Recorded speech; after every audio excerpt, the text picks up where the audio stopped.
His death in 1940, Major General Smedley Butler was the most highly decorated Marine in US history. In a book published in 1935, he wrote, "War is a racket. It always has been. It's possibly the oldest, easily the most profitable, surely the most vicious. It is the only one international in scope. It is the only one in which the profits are reckoned in dollars and the losses in lives." Let's imagine a man like Major General Butler knew what he was talking about when it came to the subject of war. As well as physically brave, I would say he was morally courageous to the end of his days.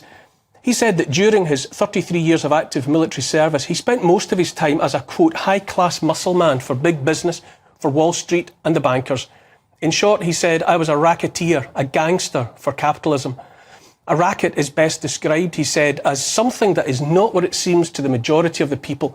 Only a small inside group knows what it's about. It's conducted for the benefit of the very few at the expense of the very many. Out of war, a few people make huge fortunes. I would say it's plain to see that the racket has been going from strength to strength ever since. In his farewell address to the American people in 1961, outgoing President and old soldier Dwight D. Eisenhower warned about the threat posed by what he was already able to identify as the military-industrial complex. Quote, "This conjunction of an immense military establishment and a large arms industry is new in the American experience, yet we must not fail to comprehend its grave implications." This conjunction of an immense military establishment and a large arms industry is new. We must not fail to comprehend its implications. In the councils of government, we must guard against the acquisition of unwarranted influence, whether sought or unsought by the military-industrial complex. The potential for the disastrous rise of misplaced power exists and will persist. Now, nearly 90 years after Smedley's assessment of the cynical nature of war, the billions of dollars, pounds, euros and the rest continue to flow into the coffers and bank accounts of the few. And who are the few, those beneficiaries of the endless firing of bullets and bombs? Ghouls who see loss of human life only in terms of profitable columns on their balance sheets.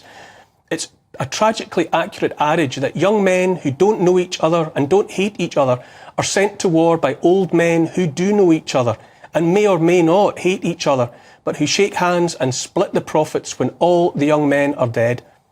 We're still right there in that hellscape, hapless witnesses to the ultimate racket, as hundreds of billions of dollars and pounds flow into Ukraine and then back into the bank accounts of that military-industrial complex.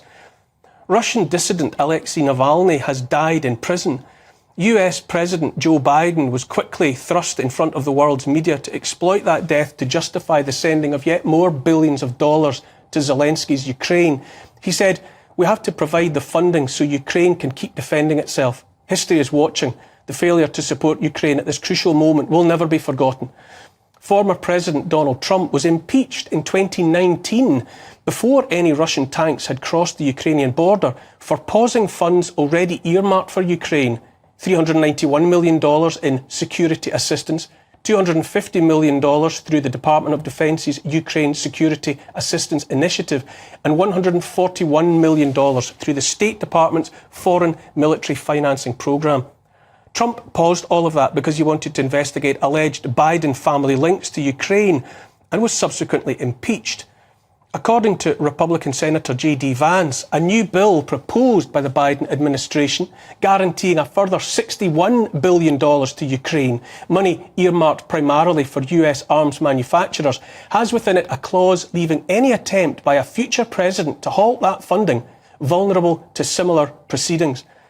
This has been described as future-proofing the funding of Ukraine against the possibility that Trump or anyone else in future seeks to interrupt the flow of dollars to Ukraine. Biden mourned Navalny's death. Even in prison, he was a powerful voice for the truth, he said. An interesting statement, while journalist Julian Assange, who published Truth Inconvenient to the US and the West, presently rots in Belmarsh prison as he fights extradition to the US. I'm not yet aware of Biden mentioning, far less lamenting, the death in a Ukrainian prison of US citizen and writer Gonzalo Lira, who was critical of the Zelensky regime. Biden's administration has sought determinedly to jail his and their strongest and most popular opponent, Donald Trump. And yet, in the immediate aftermath of Navalny's death, Biden highlighted Vladimir Putin's desperate attempts to stamp out the opposition.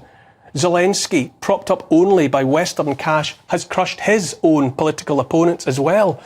The pattern seems clear. bleat about enemies threatening democracy, while simultaneously and blatantly and hypocritically seeking to trample on democracy at home, or turn a blind eye to the same being carried out by allies, or make that business partners. A legitimate president of Ukraine was overthrown by a US-led coup in 2014. In the early stages of the Russia-Ukraine war, as early as April 2022, a peace deal was on the table until former British Prime Minister Boris Johnson was dispatched by NATO to scupper that deal. Now 500,000 Ukrainian men and boys are dead. The war goes on relentlessly, and a US administration is seeking to undermine democracy so that a multi-billion-dollar war might grind on with no end in sight. Here in the UK, our own homegrown brand of warmongers are banging the drums and rattling the sabres. Defence Secretary Grant Shapps has warned that UK is adapting to a pre-war world. Former Minister Tobias Ellwood has declared there is a 1939 feel to the world and that Britain is not prepared. All of that was before retiring Army Chief General Sir Patrick Sanders advocated the training of a citizen army in readiness for a future land war. Ukraine has used up its available generations of men and boys. Now those Ukrainians who absented themselves from the country in advance of the fighting face the possibility, if new legislation is passed there, of having to return to fight or face the seizure of their bank accounts and other assets. Maybe those men will return and maybe they won't. In any event, they won't be enough to satisfy a meat grinder that is being future-proofed against the possibility of its ever running out of steam. Who will be sent next? Whose sons will be cannon fodder in Ukraine? My sons? Your sons? As the Second World War played out, it wasn't equipment that was in short supply. The military-industrial complex had production well in hand. There was no end of brand new Spitfires and Hurricanes. What was in worryingly short supply was the men and boys fit to fly them. It takes an unavoidable minimum of 16 years to grow a boy to the point where he might become a soldier. And all those years are spent in moments by the ghouls who see only pounds and dollar signs. Smedley Butler knew how the war racket might be smashed. He said number one was the removal of profit from war, and also that military forces should be limited to defence of the homeland. There are only two reasons why you should ever be asked to give your youngsters, he said. One is defence of our homes, the other is the defence of our Bill of Rights, and particularly the right to worship God as we see fit. Every other reason advanced for the murder of young men is a racket, pure and simple. How blatant is it here in the UK and on the other side of the Atlantic in the US that precious little care is being taken of the homelands? In both cases, the borders, that ought surely to be a priority for our governments and fighting men, are left undefended in the face of the arrival of uncounted numbers of strangers arriving day and night. Here and in the US, the cities are filled with more and more crime, more and more violence meted out upon citizens. Of the First World War, Smedley wrote, "Beautiful ideals were painted for our boys who were sent out to die. This was the war to end wars. This was the war to make the world safe for democracy. No one told them that dollars and cents were the real reason. No one mentioned to them as they marched away that their going and their dying would mean huge war profits. No one told those American soldiers that they might be shot down by bullets made by their own brothers here. No one told them that the ships on which they were going to cross the sea might be torpedoed by submarines built with United States patents. They were just told it was to be a glorious adventure."